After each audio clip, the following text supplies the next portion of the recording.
And welcome to episode 7 of Cosmic Koolaid. I'm your host, Corey Short. All right, we got two very special guests with me today, two professional wrestlers who have been touring the country with Micro Mania Midget Wrestling all over the country, having a good time and entertaining people left and right. Welcome to the program, y'all. How we doing? Doing good. Thank you for having us.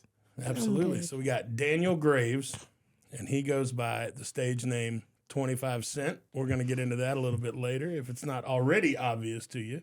He's a doppelganger for 50 Cent. And then we got Bree Hensley, who is a referee out on the road with Micromania Wrestling. And she they serve different roles. Some of them wrestle, some of them referee, some of them sell tickets. But it's a really cool package, and I highly suggest you look for it when they come to your town. But let's start with you, Daniel. Tell me how you got into professional midget wrestling. It started like 2 or 3 years ago when I first started. I was at home, like dropped out of college as a sophomore, and I'm still looking for jobs during the pandemic. And it was like none of the jobs I worked at always had things for me. Like they never provide things for me, and it was just hard. I'm just trying to make more money I can. I'm still working on that minimum wage, but I met my boss, Billy Blades' fiance, on Facebook. I'm just scrolling through Facebook, met my boss's fiance, and she was like, "Hey, have you ever want to do professional wrestling, or have you done it before?" I was like, "I actually did amateur wrestling in middle school and high school," and they were like, "Oh, maybe you want to try professionally." So I was like, "I give it a shot," and it took a lot of persuading to me and my family, and my stepdad wanted me to say, "Hey, if it's an offer you want to do it, just do it." Man, it took a long time for my mom to like get me out of the nest, and then I was like, I'm trying to tell her, I'm trying to see the country. I want to see the world next time. And she was like, "If you want to do it, just do it. It's all on you." So who contacted who? Did you reach out to Billy's fiance, or did they reach out to you? She reached out to me first, Okay.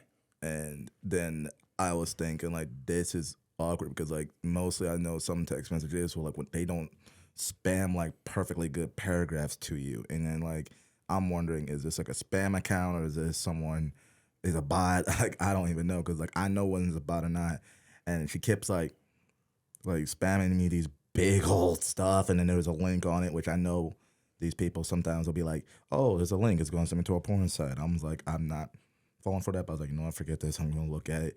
And no, it's not no porn site. It's just an actual website of their wrestling company. And I was like, okay, this is legit. I'm going to do it. Right on. Well, Bree's story is a little bit more local. She's actually from here, from Asheville. Tell us how you got started, Bree. I heard about them having a show at the social, and so I got off of work and I went. I met them. One of them took a picture with me, and he posted it on his Facebook. And then Billy had seen it, and he had gotten Billy to reach out to me. And then Billy was like, "Do you want to join?" I told him I couldn't wrestle because of medical issues. And he's like, "You could be the ref if you really want to do it." So I said, "Yeah, sure. Why not? I've wanted to travel." And it was fun. Awesome. So I imagine Billy's job is really tough because he's trying to put together a show with a demographic that is either it's probably rare not only to find a small person, but a small person willing to go out on the road and wrestle is probably like the rarest of rare. So he's probably got a tough gig finding it, which means for you all, that puts you in hot demand. To make sure Billy's giving you what you're worth as you guys go forward. All right, so let's talk a little bit about the name. I mean, obviously you favor 50 Cent. Everybody that sees the poster for the first time, I swear the first time I saw the poster, I was like, his name better be 25 Cent. And sure enough, it was. Did Billy give you that name, or did you come up with that on your own? Okay, but the name, well, technically they thought of the name, but I was nicknamed that by my older sisters as a kid. But before I had the 25 Cent name, I was gone after the childhood nickname that most of my friends be calling me was D-Raf, and I was like, okay, I'll start at that. But it's technically, I'm like a hothead in my family sometimes, and I get it from my grandfather, and mostly I watched Ninja Turtles all the time as a kid. Now, when you say hothead, do you mean you got a quick temper, or do you mean you're arrogant, ego? It's the short temper that Okay. gets people, and it drives me nuts because everyone knows I have a short fuse. And yes, I'm throwing out short jokes if people don't know that. And my sisters are like, "Okay, Raphael, just calm down." I was like, "Bruh, don't ever compare me to a turtle." But it grew on me, and then when I first started, I told them my childhood nickname, but then the name wasn't getting popular. It was never popping. So then Carrie, who's aka Tiffany Payne, shout out to her, she was like, we should call him 25 Cent because he looks just like 50 Cent. So it took a lot of growing on it because we're trying to get the character going. And most of the time I was wearing not the actual gimmick that I was supposed to be wearing. I was wearing some ugly gimmick that I had. And then I was like, okay, this is not going to fit. We got to switch something up. So he said, buy yourself a bulletproof vest, white beaters, white do-rags, black pants, and whatever shoes you can find. We got that off of Amazon. We got everything situated. But then when everyone hears my music, they're like, oh, shoot. Like, oh, shit. Like, they got 50 Cent here. They think it's 50 Cent. Nope. Here I come. They're like, okay, this is like a off-brand of them. And everyone, like, I was a heel, aka the bad guy, back like a year ago. And more times my character gets more popular because they see me post stuff on Instagram, TikTok, and the reason why it grew out on me now because everyone's like, okay, you better have him, or if not, we gotta find out who's gonna be here. And I love the name so much, but the reason why my sisters named me that first because I always collect quarters in my pockets every freaking time I go to school. I always have quarters in my backpack, and my mom was like, "Why you have so many quarters?" And my sister Maya said, "Oh, he's like 25 cent. He carries 25 cents around him all the time." Well, that and you really do, especially when you have that bulletproof jacket on. You really favor 50 Cent, the man himself. And yeah, for me, it pops off the poster. Like, you know, that when Billy sends in the artwork for the new shows, whenever we're gonna have one, you are the feature. Yeah, So, because every place that we're doing, they said you better have him. Or some people were wondering, oh, are these guys here? We're like, we don't know. yeah. You just gotta wait and see. Do you get a lot of disrespect out on the road? Not technically, but sometimes I do. Like, I always do it like this. If I'm giving you respect, I get that back. But if you disrespect me, I'll still give you respect. But if you keep going with the disrespect, I'm turning that back around. Okay, I'm disrespecting you if you disrespect me. But Right. like my friend, my mom always said this. Like, if you get respect, you got to earn that respect. And I've always give respect to some people who wants respect or they want to deserve it. But there's people who want to disrespect me the first time. I'm like, okay, I'm still gonna give you respect, bro, because like I'm not like those other guys who's gonna You don't want to drop to their level. Yeah, so I'm just gonna keep going, giving you respect, see how much I can earn that from you, because I want to earn your respect, because I'm giving you some of mine. Because if I'm doing something nice for you, at least give me something back. Sure. What about you, Bree? Have you found out on the road any hecklers or disrespect from the fans, or is it most people generally pretty nice? It all depends on who you come across and the type of attitude they're having. Like, every now and then you'll get somebody who's being really disrespectful, making short jokes that you don't want to be made. But at the same time, you also get people who talk to you like a normal person. That, yes, they're here for midget wrestling, but at the same time, they don't see you being a midget. Like, Is Billy real protective of you guys out on the road? Yes. Good. Because once, and I'm going to say this story, and I'm hoping you can blare this word out for me because Sure. I don't want no one to think I'm an idiot. So we were at this one show. I think it was somewhere near like Minnesota or whatever, and it's an outside show. It's cold. Like, we're all cold. We're all freezing our butts off. And I was wrestling this luchador named Micro Tiger. He's a friend of mine, and me and him had a good match. Like, it was high flying and all that, and we were doing the pans at the end of the show.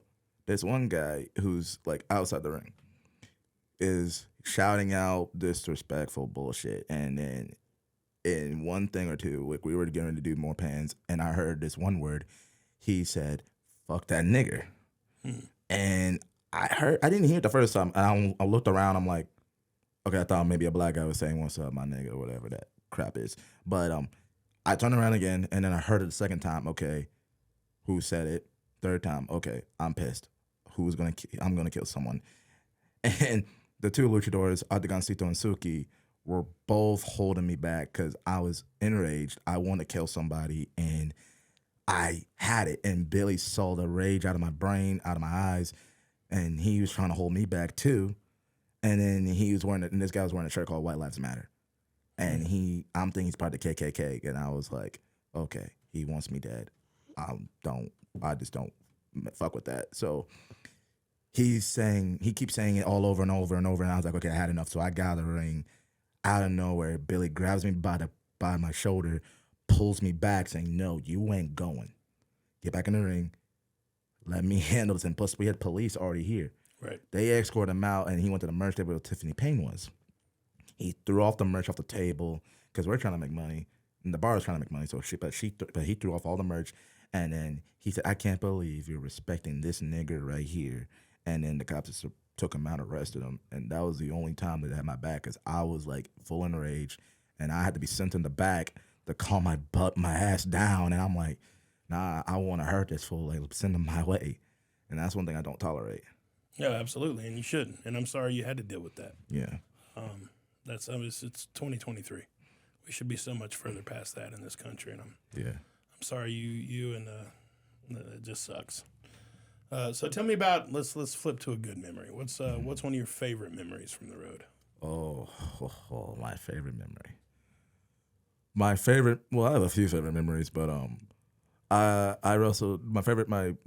My number favorite memory was I get to wrestle with the former WWE superstar JTG from Crime Time, and may his tag team partner rest in power. Because all respect to Chad Johnson, and it was because when Billy told me, "Oh, you're gonna be wrestling with JTG," I was like, "Shut the fuck up!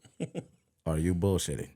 Because sometimes he pulls a bullshit card out on us all the time, and I'm like, "Are you fucking bullshitting?" He's like, "No, he's actually coming. You're going to be wrestling with him. You'll be wrestling with him and these two other tall guys." I'm like, dude, this is like, this is not even a tag team match, dude. It's like a half tag team. Like, you have two guys versus 1.5.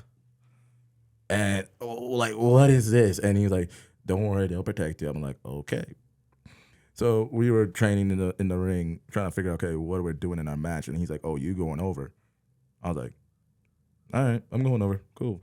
But so that was my favorite memory. My second favorite memory was wrestling against Hornswoggle. Love the guy. Bit cocky, but love the guy. And my third favorite memory was wrestling against Brian Kendrick, even though he was in the WWE, but he's training at Billy's gym right now, and for respect to him too. Where is Billy's gym? In Santa Maria. It's over the hillside in Santa Maria, California. Yes. Far out. All right. What about you, Bree? Tell me about your favorite memory from the road. It can be a patron. It can be with Billy. It can be with one of your coworkers. Tell me your Just favorite. all the fun I had with getting to know Shy Taylor and Too Tall. Those two are amazing. Those two are the ones that convinced me to come out on the road. And getting to know 25 too. That's just hanging out with all three of them. Just being with them and traveling was fun. Was this the first time for both of you where you got to be around people that were like you in a bulk setting like that? No. For me, no. I was a part of the LPA when I was a kid, and they have like meetings all over.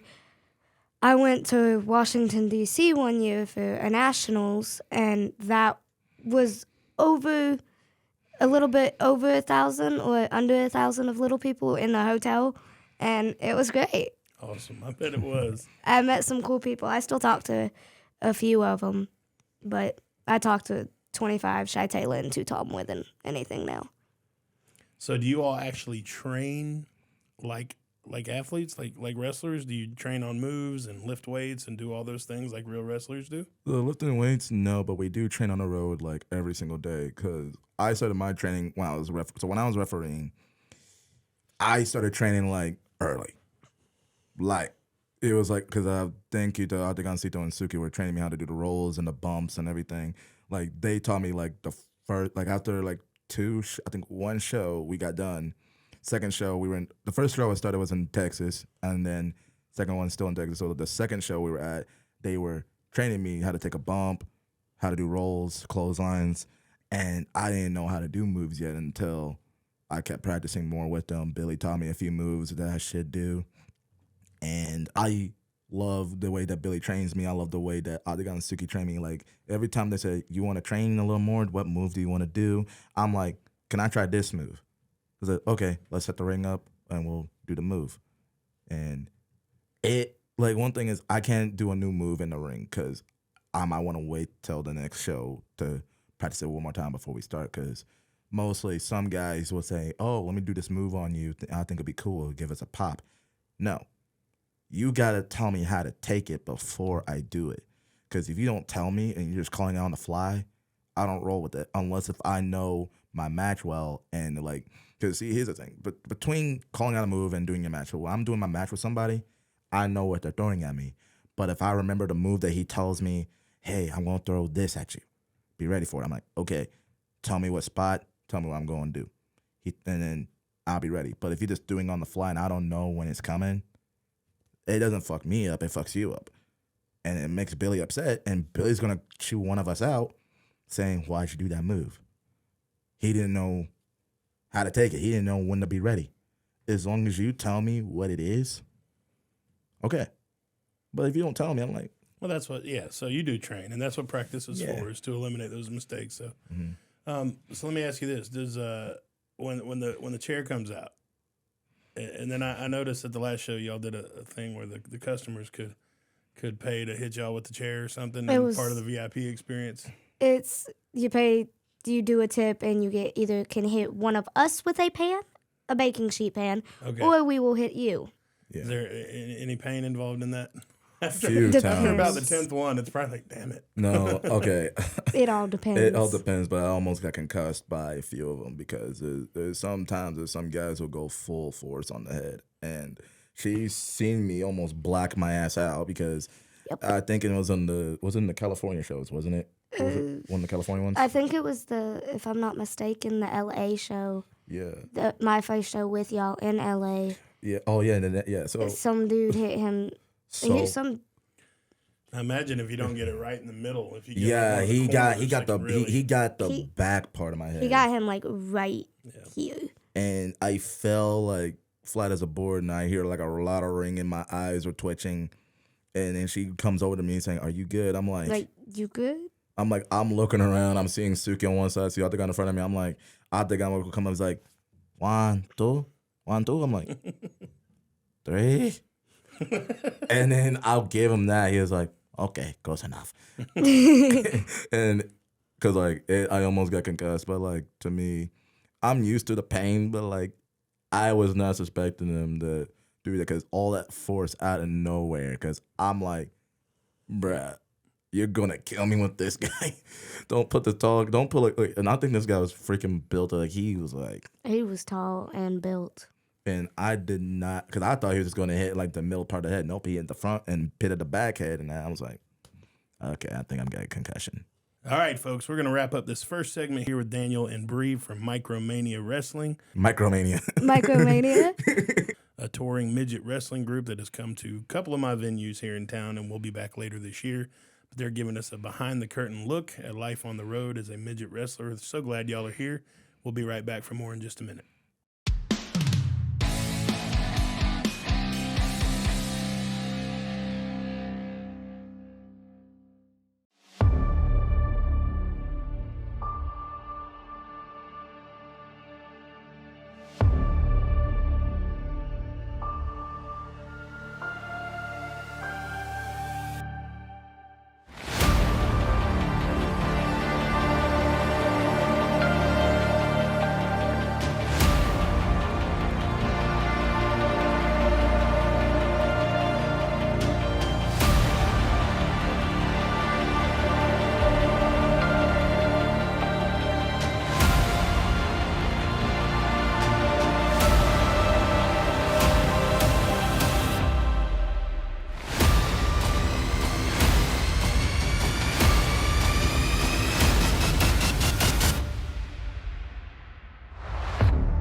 And welcome back to Cosmic Koolaid. I'm your host, Corey Short. This is episode 7. In the booth with me for Micro Mania Wrestling, We have Ms. Bree Hensley and Daniel Graves, both professional wrestlers and entertainers in that field. They have traveled the country together, all the way from California and back, doing wrestling shows in all kinds of venues, including 2 of mine here in town, and they'll be back later this year in July, I believe. Yeah, last Friday in July. At Silverado's, yeah, or Social. I'm not sure which one. No, it was, told me Silverado's. Yeah, probably Silverado's. It's a better.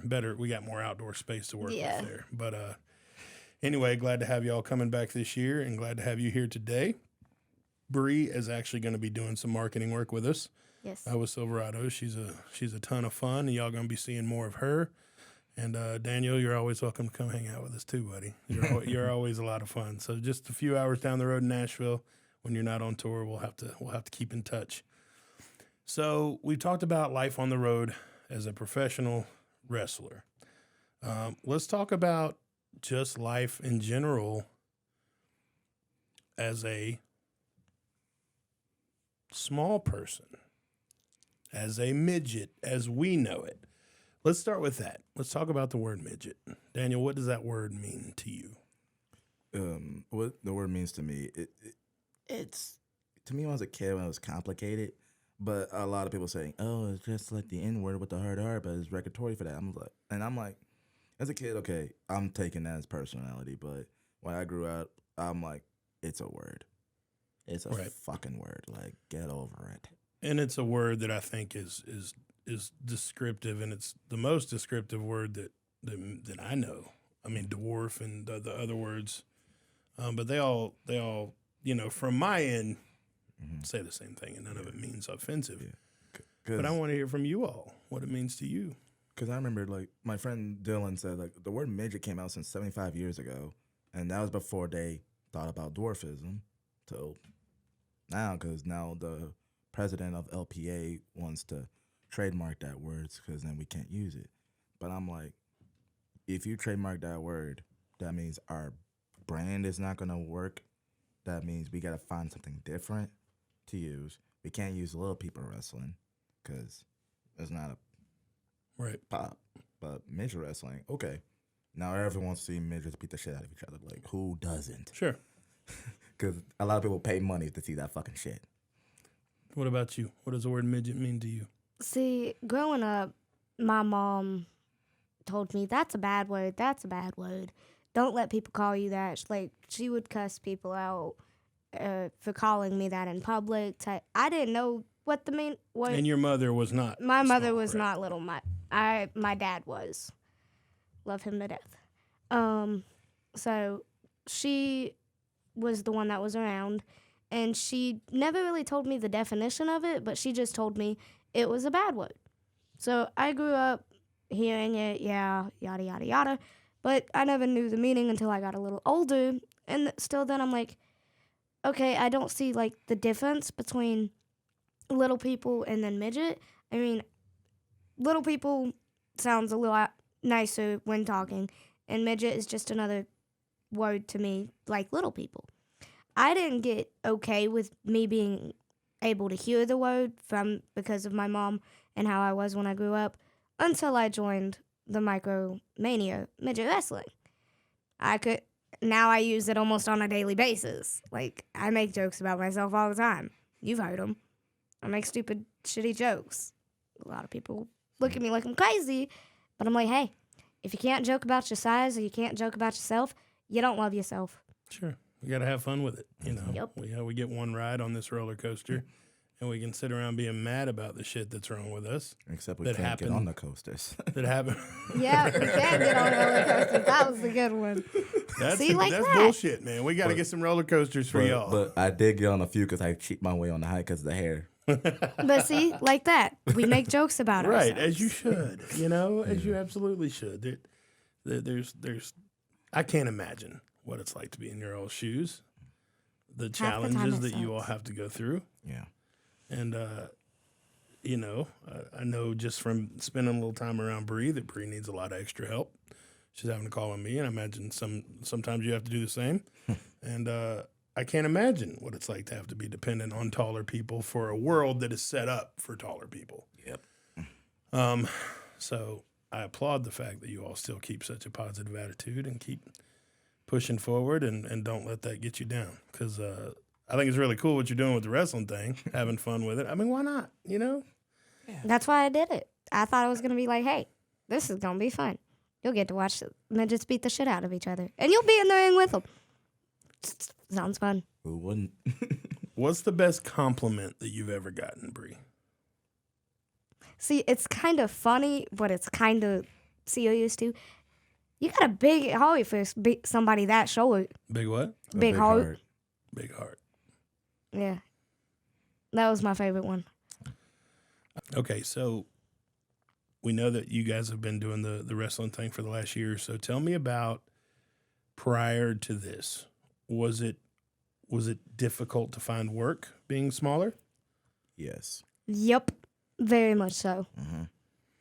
Like flat out, you apply, you don't get calls. I get calls, but I get hired on the spot. And one thing, it was hard for me to like. Was one, I keep telling them, can you guys, do y'all provide stools? Because there's some stuff I can't reach. So don't worry, we got you a stool on deck. I was like, okay. I always want to make sure because sometimes most places I work, they don't require them, and then I have to buy my own, and I got to leave it up there, and then I got to like look for it. One of many challenges, I'm sure. See, I've only had about 3 jobs in my lifetime, like 9 to 5. And that's only because they decided to take a chance. I applied to multiple others, but they just straight told me, nope, we can't hire you. You're too short. So. And Bree, how old are you? I'll be 22 this year. What about you? 22 this year. Okay. So you're both. Don't say. Shut up. You're both legal, 21 years old, out in the workforce, and so let me ask you this: if you weren't wrestling, or when you're done wrestling, what do you think's next on the horizon for you guys? Well, I told this to my mom and my sisters when I was about 13. I told them I want to do like an acting career, like start doing like being an actor and everything, because that's what I wanted to do before. That's what I've been trying to do before I started midget wrestling. And my dad was like, "Well, did you find any auditions while you're on the road?" I'm like, "No," but technically, I'm in a movie and I was been filmed by Damian Chapa, and that movie's coming out this coming May, this coming year. I do not know what day though. But is that a wrestling movie? It's a documentary type thing. No, it's not that. No. It's before the documentary, but like, shoot. It's a movie called Born into a Dream. Technically, you have 3 guys who are greedy, stingy, whatever. They don't know how to do their parts in life, and they get trapped in the dream world, and they got to find the book of wisdom and see like, okay, what can they prevent in their lives to get out of the dream. And technically, I was one of the roles played as a monk, but I'm just glad they didn't tell me to shave my head bald or wear a bald cap because they can't find a bald cap my color. But we are filming a documentary. We're just waiting until which streaming platform is going to be on. And but the documentary is about us, like how do we first started, how we grew up in life, and I mean focused on the midgets and the midget aspect or the wrestling. The both aspects. Both. Okay. Are you in the movie too? I don't know if he'll keep my bits in it, but Okay, cool. I filmed a little bit for it. All right. What was your least favorite job to date? Family Dollar. Family Dollar, huh? Loved the coworkers. They were great, but people suck. What about you, Daniel? Restaurants. Food service, not for you, huh? Yep. Heard that. All right, folks, we're going to take another short break. We are here with Daniel Graves. I didn't mean that. Daniel Graves, 25 Cent, professional wrestler, and Bree Hensley, also with Micro Mania Midget Wrestling. And you guys are a lot of fun, man. We're going to cover a few more things when we come back. We'll be right back.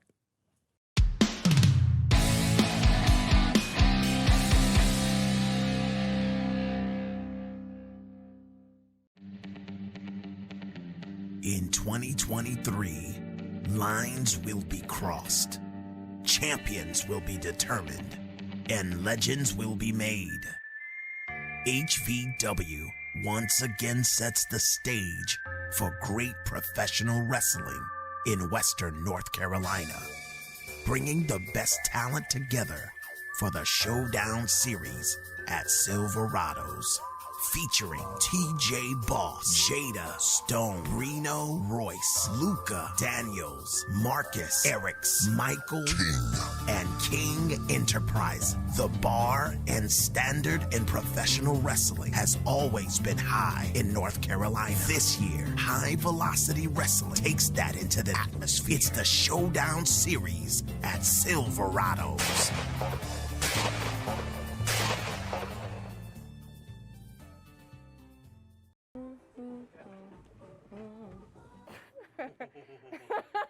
Okay.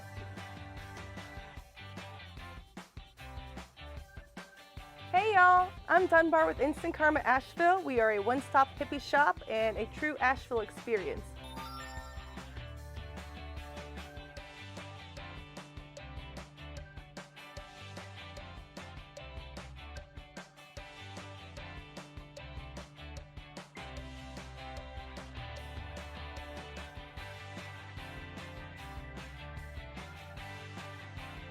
Oh, and we have 3D tapestries. You gotta check this out. See what I'm saying? Every 3D tapestry comes with a free pair of 3D glasses. It's amazing.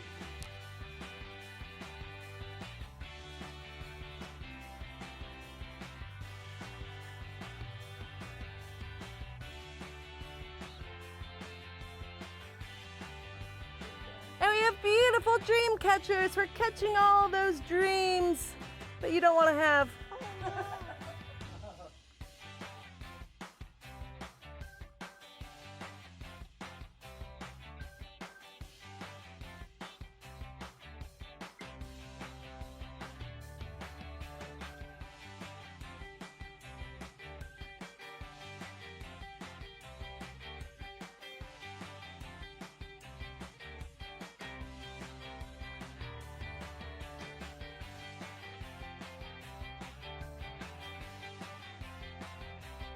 Two locations, one in West Asheville on Haywood Road, and the other one is downtown on North Lexington Avenue.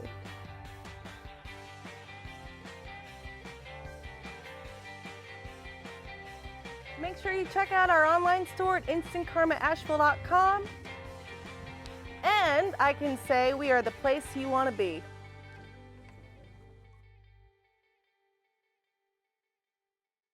And welcome back to episode 7 of Cosmic Koolaid. I'm your host, Corey Short. In the booth with me, Daniel Graves of Micro Mania Midget Wrestling, along with Bree Hensley, also a referee with the same outfit. And we're just so glad to have you guys here. We've covered a whole bunch of stuff. It's really cool to pull back the curtain and see what you guys do and kind of hear how it affects you, how Billy's been there for you, and the company that you work for, and just kind of the journey you're on, man. It's fascinating to me, just because I've watched it from afar, but to kind of hear your all's take on it is cool, and glad to have you here. So tell me so far, what's the biggest win of your career? And I don't mean necessarily wrestling win. I mean, what was just a really defining moment where you're like, this is cool. I'm glad we did this. This made it all worth it. My biggest win was when I first started playing football in my high school, and it was the best moment of my life because I remember my coach told me, like, he never played me. Like, freshman year, he played me like a few games in, played throughout freshman year, and then same thing with sophomore, but I dropped out of my junior year of football because due to injury and stuff, but senior year was awesome because they said to me, like we're going against this school, and he said, I want you to run me a touchdown like you did your freshman year, sophomore year. And this was like almost playoff season. So I'm on the line, like we're on the 1 yard line, and we're fucking like 7 points behind. And I'm thinking he better not throw a Hail Mary on this because I would have been pissed. And one thing, I played both lines of the ball. I did running back, I did defensive end, and we were on the offense. Motherfucker told me, hey, we're going to do a pass route. I'm like, my guy, this better not be no fucking Hail Mary. Because if you threw a Hail Mary and you cost us this shit, I'm going to beat the hell out of you. And he's like, no, we're going to fake it. How the fuck are you supposed to fake a pass play? And he told me, don't worry, just follow my lead. I was like, all right, I'm following. So they thought we're doing a Hail Mary. I was wrong. We're doing a run. It was an inside run because he told all of his he was backing up, gonna throw the pocket, but nope, hands off to me. I'm running. And then all the corners and the safeties were like being pushed back. I'm running, 99-yard touchdown, and I'm like, shit. We just made a playoff, and my oldest sisters were in the bleachers. They were all pointing at me, saying they all ran off all the students run out from the bleachers onto the field. I'm on the end zone. We won that shit. Funny shit. All my teammates just hoist me up like the Lion King movie, like saying Simba's being born or something like that. And that was my win because they named me Simba. That was my nickname at the high school anyway. I bet that sounds incredible. I bet that was the best moment of your life. It was. I can't even imagine how awesome that must have been. You got video footage of that? I had an Android back then, so I can't transfer an Android 4 in the air. But if anybody's got a footage of that 99-yard touchdown run, man, we would love to have it. We'll put it right here on the show. But that's cool, man. I'll ask one of my friends to send it to me. Yeah, absolutely. What about you, Bree? Tell me about one of your best moments ever. Actually getting out of the 3 surgeries back to back to back in 2017. That was a hard time. The medical issue I have acted up, and I had 1 surgery, and then I was still having issues and all that. So I had to do another one, and then still having issues on that. And then the last one basically finished it off, and after 2017, it took about 4 years for once till I had to have another one. But just getting out of the 3 surgeries back to back, because you don't see that all the time. If you have multiple surgeries back to back, you don't see people. So you're just speaking survival in general. Yeah. You're just glad you survived it. Yep. Well, we are too. So, all right. So this one's going to be a little deep. Okay. I want to hear from both of you. One message of all of us that are not like you, that have misconceptions, that make funny jokes, that appreciate not having the obstacles that you all have to deal with, and more often than not, probably misunderstanding them. What would you all have us know? Don't let anything ever get you down, no matter how big or small it is. Don't. You'll get through it. Trust me, you will. I'll say we can do the same thing that you guys can do, and most of my friends be like this: opportunities come once in a lifetime, and big or small, we do it all. That's awesome. I like that. Very cool, man. What is one piece of advice you'd give to someone starting out in wrestling right now? The advice I got from my best friends, Shy Taylor and Too Tall, don't let the crowd get to you. Like, yes, they're staring, but don't let them get to you. Like, they're gonna love you. And they ended up loving me, so. What about you? Me, I gave this to a few people. Like, same thing what she said, but I'm gonna say it this way: like, if wherever they push, you push back. You get up, dust yourself off, keep walking, keep doing what you do. You live life. If you live life, you live longer. The more you try, the more you do. Man, you got a great outlook. Both You of do. you do. It's really an honor to be here with you, and I appreciate you guys being here for sure. All right, just a couple more questions before we wrap this thing up. Who's been the most important mentor for you both in life, not just in wrestling, but in life? Who's been the biggest mentor? My grandmother. She's had my back through everything. She's been there when a lot of people haven't been there for me. And she's been almost every surgery, and she's the one I want when I get out most of the time. Unless she's not there, it's my mother. What about you, sir? I'll say my mom, and my sisters, because they've witnessed everything that I've done in my life, because my dad left me and my sisters high and dry. They were 13, I was 3, and never had a dad part of my life till I turned 13, but technically they saw the whole part of my life, saw me play sports for the first time. They've been to every game, every match, every show, and they had my back too. They seen me grow into a man I am now, and they said nothing stops them from seeing me. For you specifically, do you tend to deal with more negativity from your size or from racial issues? A bit of both, because my 2 sisters, one's light skinned, looks like she's Malaysian. Technically, she is, but and I'm light to dark right now. But every time people see us, they're like saying, "Am I adopted? How can these guys make a black midget or something like that, even though one's Malaysian, one's light skinned?" And I'm like, technically, I'm not adopted. I'm full blood like them. I can do the exact same things that everyone else can. I can sing, dance, rap. I can do anything I can do, put my mind to it. And it was so hard to get through school too, because everyone thought like the tall one is my mother, and they think the 6'5" one is my sister. No, both of them are my sisters. They're both my ride or die, blood in or blood out. We bleed the same blood. We breathe the same air. We walk on this world. We only have one life. Give or take, we always gonna be one. Good for you, man. I love your outlook, both of you. Y'all are wonderful. We're all out of time for today, but I'm so thankful y'all came on the show. We got Bree Hensley and Daniel Graves with us from Micro Mania Midget Wrestling, and we'll have you back again in July when you guys come back for the big show here. And just again, so thankful that you took the time to be on the program, and we'll see you guys soon. All right. Appreciate it. I'm Corey Short. This is Cosmic Kool-Aid, episode 7.